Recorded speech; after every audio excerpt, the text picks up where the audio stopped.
বিশ্ব যখন এগিয়ে চলেছে আমরা তখনও বসে বিবি তালাকের ফতোয়া খুঁজেছি ফিকা হাদিস চষে। নজরুলের জাস্ট এই দুইটা পংক্তি আজকের পৃথিবীতে মুসলমানদের অবস্থা, স্পেশালি বাংলাদেশের কথিত 90 থেকে 95% মুসলমানদের অবস্থা বর্ণনা করার জন্য কতটা পারফেক্ট সেটা আপনি বুঝতে পারবেন আমার এই ভিডিওর শেষ পর্যন্ত দেখলে। শুরু করে একটা গল্প দিয়ে। একজন সেনাপ্রধান আছেন যিনি তার এন্টায়ার লাইফে পুরো জীবনে যতগুলো যুদ্ধ করেছেন কখনো কোনো যুদ্ধে পরাজিত হন নাই।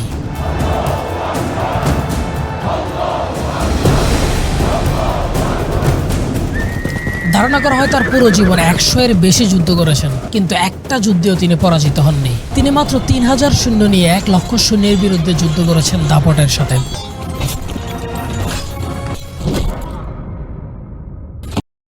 আজকের আমেরিকা, রাশিয়া, চীনের মতো তৎকালীন তিনটি পরাশক্তিকে তিনি তার পদতলে নামিয়ে এনেছেন। আজকের গ্রেট মার্কিন মিলিটারি প্রধান, রাশিয়ান মিলিটারি প্রধানরা সেই সেনাপ্রধানের সমর কৌশলকে কুর্নিশ করে সেই সেনাপ্রধানকে আনডিফিটেড জেনারেল মানে অপরাজিত সেনাপ্রধান খেতাবে ভূষিত করেন। কে সেই সেনাপ্রধান? তিনি আর কেউ নন, গোটা বিশ্বের সর্বকালের সর্বশ্রেষ্ঠ সেনাপ্রধান, আনডিফিটেড অপরাজিত জেনারেল সাইফুল্লাহ খালিদ ইবনে ওয়ালিদ রাদিয়াল্লাহু তাআলা আনহু।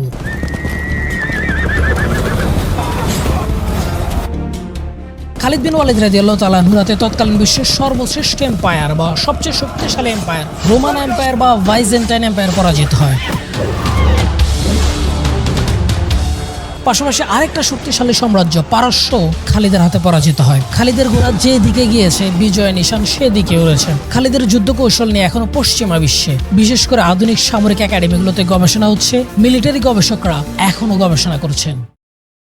কিন্তু কথিত সংখ্যায় 95% মুসলমানের বাংলাদেশে ক্লাস 1 থেকে ক্লাস 12-এর কোনো সাহিত্যে, কোনো গল্পে, কোনো কবিতায় খালিদ ইবনে ওয়ালিদের রণাঙ্গনের বীরত্বের কৌশল তো দূরে থাক, খালিদ বিন ওয়ালিদের বেসিক জীবনীটা পর্যন্ত পড়ানো হয় না। কিন্তু বিপরীতে আবার এই 95% মুসলমানের এডুকেশন সিস্টেমে বা মুসলমানের সিলেবাসে হিন্দুদের দেব দেবতা রাম, লক্ষণ, সীতাদের জীবন কাহিনী প্রত্যক্ষ পরোক্ষভাবে হিন্দু সংস্কৃতি কালচারকে ফুটিয়ে তোলা হয়। যেমন ক্লাস 3-এর বইয়ে রবীন্দ্রনাথের ছেলেবেলা পড়ানো হয়, ক্লাস 5-এর বইয়ে হাতি শিয়ালের গল্প পড়ানো হয়, কাকনমালা কাঞ্চনমালার গল্প পড়ানো হয়, ক্লাস 6-এর বইয়ে মাদার তেরেসার গল্প পড়ানো হয়। এভাবে প্রতিটা ক্লাসের বাংলা বইয়ে রাম, লক্ষণ, হিন্দু দেব দেবতা কালচার থাকলেও খালিদ ইবনে ওয়ালিদ বা মুসলিম মনীষীদের জীবনী নিয়ে কোনো গল্প, কোনো কবিতা, কোনো সাহিত্য নাই।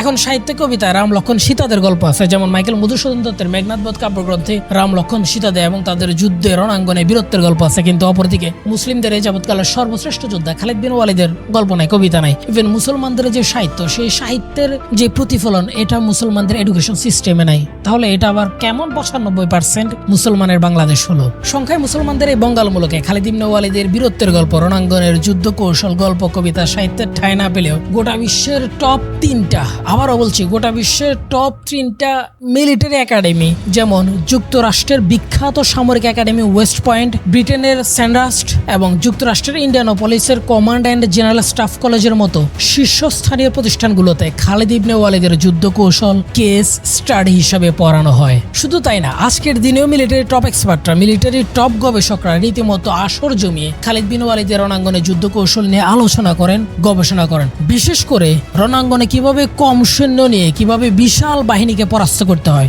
সেই কৌশলের এক অনন্য উদাহরণ হিসেবে খালিদ ইবনে ওয়ালিদের নাম নেওয়া হয় সবার আগে। এইরকম একজন বীরকে কয়জন বাংলাদেশি চিনে, কয়জন বাংলাদেশি মুসলমান চিনে, যাকে নিয়ে আজকের দিনেও মিলিটারি বিশ্ববিদ্যালয়গুলোতে গবেষণা হচ্ছে, কেস স্টাডি হচ্ছে? আমি আপনাকে গ্যারান্টি দিয়ে বলতে পারি এই কথিত সংখ্যায় 95-90% মুসলমানের যারা জেনারেল লাইনে আছে তাদের মধ্যে অন্ততপক্ষে 80 থেকে 85% জীবনে খালিদ বিন ওয়ালিদের নামও শুনে নাই। যদি কোনোভাবে নাম শুনেও থাকে, খালিদ বিন ওয়ালিদ কে ছিলেন, কি তার গল্প, কি তার স্টোরি, অনেকে এটা জানেনই না।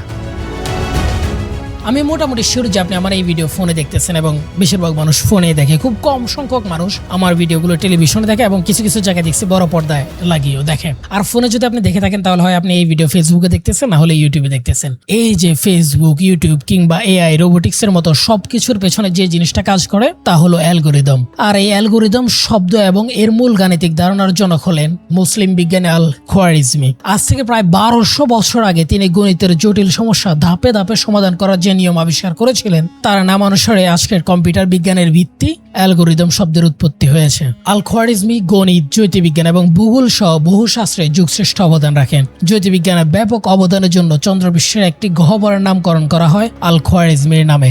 মানুষবাহী প্রথম চন্দ্র অভিযান অ্যাপোলো 11 যখন প্রথম চাঁদে পা রাখে তখন সেই মিশনে আল খোয়ারিজমি গহ্বরের ছবি তোলা হয়। আল খোয়ারিজমিকে আমরা কয়জনে চিনি? আর এই যে চন্দ্রপৃষ্ঠে একটা গহ্বরের নাম আল খোয়ারিজমি করা, এটা কিন্তু মুসলমানরা করে না, এটা পশ্চিমারাই করেছে। সো পশ্চিমারাই খোয়ারিজমিকে সেই স্বীকৃতিটা দিয়েছে জ্যোতির্বিজ্ঞানে তার অবদানের জন্য। কিন্তু আমরা কয়জনে সেই খোয়ারিজমিকে চিনি? আমাদের টিচাররা, শিক্ষকরা আমাদের শ্রেণীকক্ষে বীজগণিত পড়ান। ক্লাস 6-7 থেকে বীজগণিত শুরু হয়। ক্লাস 12 এবং যারা পরবর্তীতে বড় বড় ম্যাথমেটিক্যাল টার্ম ক্যালকুলাস করেন, ইন্টারমিডিয়েট পড়া অনার্সে পড়াশোনা করেন ম্যাথ নিয়ে, তারা বিভিন্ন সময় ম্যাথ পড়েন। এই ম্যাথের গল্প আসলে আমরা বিভিন্ন পশ্চিমা গণিতবিদদের নাম বলে, কিন্তু কয়জন টিচার আমাদেরকে গল্পের ছলে আল খোয়ারিজমির নাম বলে। আমাদের যখন আমরা জ্যোতির্বিজ্ঞানের কথা বলি আমাদের অনায়াসে নাম চলে আসে sir Albert Einstein, sir Isaac Newton, sir Galileo Galilei, sir Edwin Hubble সহ আরো কেপলার, কোপারনিকাস, এই ধরনের বিজ্ঞানীদের নাম। কিন্তু কয়জন স্যার, কয়জন টিচার সেই গল্পের ছলে আল খোয়ারিজমির গল্পটা বলে? কয়জন টিচার আল খোয়ারিজমি মুসলিম মনীষীর যে অবদান, সে অবদানকে স্বীকৃতি দেয়? হয়তো আমাদের বেশিরভাগ টিচার ইভেন জানেই না যে তারা ক্লাসে বীজগণিতের যে সমস্যাগুলো সলভ এই সমস্যাগুলোর প্রতিকৃত ছিলেন আল খোয়ারিজমি। এই সমস্যাগুলো আবিষ্কার করে গেছেন, বীজগণিতের ফাদার বলা হয় আল খোয়ারিজমিকে। জ্যোতির্বিজ্ঞানে যে এই যে তার অবদান, সেই অবদান হয়তো আমাদের অনেক টিচারে জানেন না। সো তারা গল্প করবেন কিভাবে? এরপর আসেন স্যার ইবনে সিনার নাম শুনেন নাই? বাংলাদেশে এমন মানুষ খুব কমই আছে। আধুনিক চিকিৎসা বিজ্ঞানের জনক বলা হয় ইবনে সিনাকে। বাংলাদেশে ইবনে সিনার নামে অসংখ্য হাসপাতাল রয়েছে। ইবনে সিনার চিকিৎসা শাস্ত্র বা মেডিকেল সায়েন্স নিয়ে লেখা দ্য ক্যানন অব মেডিসিন একসময় ইউরোপীয় বিশ্ববিদ্যালয়গুলোতে প্রধান বই হিসাবে পড়ানো হতো এবং ধারণা করা হয় প্রায় 500 থেকে 700 বছর ইউরোপীয় বিশ্ববিদ্যালয়গুলোতে ইবনে সিনার এই বই পড়ানো হয়। এখনো মেডিকেল সায়েন্সের বেশিরভাগ বইয়ের ভিত্তি ইবনে সিনার দ্য ক্যানন অব মেডিসিন। ইবনে সিনা এই পৃথিবীকে বা এই পৃথিবীর মানুষকে শুধুমাত্র চিকিৎসা শাস্ত্রে আলোকিত করেননি, বরং দর্শন শাস্ত্রে যুগশ্রেষ্ঠ অবদান রাখেন। কিতাব আশ-শিফা নামে দার্শনিক ও বৈজ্ঞানিক বিশ্বকোষ রচনা করে তৎকালীন বিশ্বে আলোড়ন সৃষ্টি করেছিলেন। ইবনে সিনা চিকিৎসার দর্শনের জ্ঞানে নিজেকে সীমাবদ্ধ রাখেননি। তিনি জ্যোতির্বিদ্যা, রসায়ন, ভূগোল, ভূতত্ত্ব, মনোবিজ্ঞান, ইসলামী ধর্মতত্ত্ব, যুক্তিবিদ্যা, গণিত, পদার্থবিদ্যা এবং কবিতা বা কাব্যশাস্ত্রে বিশদ অবদান রাখেন। ইবনে সিনার মতো চিকিৎসা বিজ্ঞানের আরেক যুগান্তকারী নক্ষত্র হলেন মুসলিম বিজ্ঞানী আল জারাবি। আধুনিক সার্জারি ও অস্ত্রোপচারের যুগান্তকারী আবিষ্কার ও সফলতার জন্য তাকে আধুনিক সার্জারির জনক বলা হয়। তার 30 খণ্ডের বিশাল গ্রন্থ আত-তাশরিফে তিনি 200টিরও বেশি অস্ত্রোপচারের যন্ত্রপাতির নকশা ও ব্যবহার দেখিয়েছেন। অপারেশনের পর সেলাই করার জন্য পশুর অন্ত্রের সুতা বা ক্যাটগাগ তিনিই প্রথম আবিষ্কার করেন এবং যে সুতা আজ অবধি চিকিৎসা বিজ্ঞানে সেলাই করার পর ব্যবহৃত হচ্ছে। আজকের আধুনিক সার্জারির বেশিরভাগ যন্ত্রই আল জারাবি যে সার্জিক্যাল টুলগুলো আছে বা যে নকশা আছে সেই নকশার উপর ভিত্তি করে তৈরি। আজকের পৃথিবীতে যে রোবটের ছড়াছড়ি, রোবোটিক্সের জয়গান বা রেভুলেশন বা রোবোটিক্সের যে কম্পিটিশন গোটা বিশ্ব জুড়ে দেখা যাচ্ছে, রোবট দিয়ে ফুড ডেলিভারি দিচ্ছে, রোবট দিয়ে ভিক্ষা করতেছে, রোবট দিয়ে অপারেশন করতেছে, রোবট দিয়ে সব কমপ্লেক্স কাজ করতেছে যেগুলো মানুষের পক্ষে করা অসম্ভব বা কঠিন হয়ে দাঁড়ায়। এই যে রোবট মানুষের জায়গা দখল করে নিচ্ছে বা মানুষকে রিপ্লেস করতেছে, আপনি কি জানেন এই রোবটের আবিষ্কারককে বা এই রোবটের পথিকৃৎকে? তিনি আর কেউ নয়, অ্যাজ ইউজুয়াল মুসলিম বিজ্ঞানী বা মুসলিম প্রকৌশলী আল জাজারি। তিনি সর্বপ্রথম স্বয়ংক্রিয় যন্ত্র বা রোবট তৈরি করেন। এই জন্য আল জাজারিকে রোবোটিক্সের জনক বলা হয়। জাজারি সর্বপ্রথম ক্র্যাশক্রাফট এবং পিস্টন ইঞ্জিনের মেকানিজম সংবলিত জল উত্তোলনকারী পাম্প আবিষ্কার করেন, যা পরবর্তীকালে ইউরোপের শিল্প বিপ্লব ও আধুনিক ইঞ্জিনের ভিত্তি তৈরি করেছে। তিনিই বিখ্যাত এলিফ্যান্ট ক্লক সহ বহু স্বয়ংক্রিয় ঘড়ি আবিষ্কার করেন। এরপর আমরা যদি বিজ্ঞানের আরেক শাখা রসায়ন শাস্ত্রের দিকে তাকাই, তাহলে আমরা দেখি রসায়নের জনক ও মুসলিম বিজ্ঞানী জাভের ইবনে হাইয়ান। রসায়নকে স্রেফ কল্পনা থেকে বের করে নিয়ে এসে গবেষণাগারে বৈজ্ঞানিক রূপ দেন। নাইট্রিক অ্যাসিড, হাইড্রোক্লোরিক অ্যাসিড এবং স্বর্ণ গলানো রাসায়নিক তরল অ্যাকুয়ারেজিয়া সর্বপ্রথম আবিষ্কার করেন মুসলিম বিজ্ঞানী জাভের ইবনে হাইয়ান। ইসলামী স্বর্ণযুগের আরেক বিজ্ঞানী হলেন ইবনে আল হাইসাম। ইবনে আল হাইসাম একাধারে পদার্থবিজ্ঞানী, গণিতবিদ ও জ্যোতির্বিজ্ঞানী। তাকে আধুনিক আলোক বিজ্ঞানের জনক এবং ইতিহাসের প্রথম প্রকৃত বিজ্ঞানী বলা হয়। আলো কিভাবে চোখ দিয়ে প্রবেশ করে বস্তু দর্শন করায় তা তিনি প্রথম প্রমাণ করেন। এর আগে গ্রিক দার্শনিক ও বিজ্ঞানীরা মনে করত চোখ থেকে আলো বের হয়ে বস্তুর উপর পড়ে। আল হাইসামি সর্বপ্রথম পিনহোল ক্যামেরা আবিষ্কার করেন এবং আধুনিক বিজ্ঞানের ভিত্তি সায়েন্টিফিক মেথড বা পরীক্ষামূলক পদ্ধতির সূচনা করেন। এরপর রয়েছেন আরেক মুসলিম মনীষী অর্থনীতিবিদ ইবনে খালদুন। ইবনে খালদুন একাধারে ইতিহাসবিদ, সমাজবিজ্ঞানী, অর্থনীতিবিদ। তাকে সমাজবিজ্ঞান এবং ইতিহাস তত্ত্বের জনক মনে করা হয়। তার বিখ্যাত গ্রন্থ মুকাদ্দিমাতে তিনি সভ্যতার উত্থান পতন, সমাজ কাঠামো এবং অর্থনীতির মৌলিক সূত্রগুলো ব্যাখ্যা করেন। আধুনিক সমাজবিজ্ঞানের জন্ম হওয়ার বহু আগে ইবনে খালদুন এর রূপরেখা তৈরি করেছিলেন। পুরো ইউরোপের দর্শনের ভিত নাড়িয়ে দেয়া ইমাম গাজ্জালি নাম আপনারা কোনো না কোনো সময় আশা করে শুনেছেন। আমি ইমাম গাজ্জালির জীবনী নিয়ে একটা ভিডিও করেছি, বেশিরভাগ মানুষ দেখে না, চাইলে আপনারা এই ভিডিও শেষ করে ওই ভিডিওটা দেখতে পারেন। ইমাম গাজ্জালি প্রথম মুসলিম দার্শনিক যিনি প্লেটো, অ্যারিস্টটল, সক্রেটিসের যুক্তিগুলোর অসঙ্গতি তুলে ধরেছেন, যুক্তিগুলো খণ্ডন করে আবার সেই যুক্তিগুলো পুনর্গঠন করেছেন। গাজ্জালি কাজগুলো সেই সময় এতটাই সাড়া ফেলে দিয়েছিল যে তার সমসাময়িকরা তাকে হুজ্জাতুল ইসলাম বা ইসলামের প্রামাণ্য অবয়ব উপাধিতে ভূষিত করে। এমনকি সেই সময়টাতে গাজ্জালির প্রশংসা এমন ভাবে করা হয় যে বলা হয় গাজ্জালি ইসলামকে রক্ষা করেছেন, গাজ্জালিকে ইসলামের আয়না বলা হয়। এটা বলার পেছনে কারণ হচ্ছে সেই সময়টাতে যখন ইসলামের স্বর্ণযুগ চলতেছিল এবং যে গ্রিকের যে দর্শন, সেই দর্শনের বইগুলো আরবিতে ট্রান্সলেট করা হচ্ছিল, তখন সেই সময়ে মুসলিম যে দার্শনিকরা ছিলেন যেমন ইবনে সিনা, আল ফারাবি, ইবনে রুশদ, এই সকল মুসলিম দার্শনিকরা অনেক বেশি পশ্চিমা দার্শনিক বা গ্রিক যে দার্শনিকরা আছেন তাদের প্রভাবে প্রভাবিত ছিলেন। ফলে এই যে তাদের দর্শন, এই দর্শনে গাজ্জালি দেখেন তাদের দর্শনের অনেক কিছুই ইসলামের মৌলিক বিশ্বাসের পরিপন্থী এবং এই বিশ্বাসগুলো এরকম যে বিশ্বাসে বিশ্বাস করলে মুসলমানদের ইমান পর্যন্ত থাকে না, ইমান ধ্বংস হয়ে যায়, যেগুলো শিরকের পর্যায়ে চলে যায়। কিন্তু মুসলিম দার্শনিকরা সেগুলোতে প্রভাবিত হয়ে সেগুলো প্রচার করতেছেন এবং সেগুলোর সাপেক্ষে যুক্তি গঠন করতেছেন। ফলে সেই সময়টাতে গাজ্জালি গ্রিক দার্শনিক যেমন অ্যারিস্টটল, প্লেটো, সক্রেটিস, এদের যে দর্শন ইসলামের মূল বিশ্বাসের সাথে সাংঘর্ষিক এবং যেগুলো মুসলিম দার্শনিকরাও প্রভাবিত হচ্ছে, ওই দর্শনগুলোর অসঙ্গতি তুলে ধরেন। শুধু অসঙ্গতি তুলে ধরেন না, ওই যুক্তিগুলো খণ্ডন করেন, খণ্ডন করে তিনি আবার পাল্টা যুক্তি প্রতিষ্ঠা করেন। এই যে গাজ্জালি যে দর্শন দিয়ে দর্শনকে ব্যাখ্যা করা কৌশল, যুক্তি দিয়ে যুক্তিকে খণ্ডন করা এবং সেই যুক্তি পুনর্গঠনের কৌশল, এই কৌশল তৎকালে ইউরোপীয় সমাজে ব্যাপক প্রশংসিত হতে থাকে এবং ধারণা করা হয় প্রায় 500 বছরের মতো ইউরোপীয় বিশ্ববিদ্যালয়গুলোতে ইভেন এখনো যারা দর্শন শাস্ত্র নিয়ে পড়তেছে তাদেরকে গাজ্জালির এই যুক্তি খণ্ডনের কৌশল তাদের একটা কোর্সে আলাদাভাবে পড়ানো হয়। সেরকম কয়জন মুসলিম মনীষীর নাম বলবো, ধরেন আল রাজি, আল বিরুনি, ইবনে রুশদ, আল কিন্দি, আল ফারাবি, আল বাত্তানি, এরা সবাই ছিলেন আজকের সভ্য আলোকিত বিশ্বের আলোর দিশারি এবং মুসলিম স্বর্ণযুগের শ্রেষ্ঠ সন্তান। যে সময়টাতে মুসলিম বিশ্ব জ্ঞানের আলো আলোকিত একের পর এক উদ্ভাবন করতেছেন, সৃষ্টি নতুন নতুন সৃষ্টি করতেছেন, দর্শন শাস্ত্র সব শাস্ত্রে ভূমিকা রাখতেছেন, সেই সময়টাতে ইউরোপ ছিল অন্ধকার। ইউরোপীয়রা সেই সময়টাকে অন্ধকার যুগ বলে এবং মধ্যযুগ, সেই সময় ওই যে মধ্যযুগকে অন্ধকার যুগ বলে। কেন অন্ধকার যুগ বলা হয়? কারণ সেই সময়টাতে গির্জার পাদ্রীদের রাষ্ট্রে অনেক বেশি প্রভাব ছিল এবং গির্জার পাদ্রীদের কথায় রাষ্ট্র চলতো এবং এই যে প্রভাবের কারণে যারা জ্ঞান বিজ্ঞানের উন্নতি সাধনা করতো তাদেরকে ফাঁসিতে চড়ানো হতো, তাদেরকে ধর্মবিরোধী আখ্যা দিয়ে এই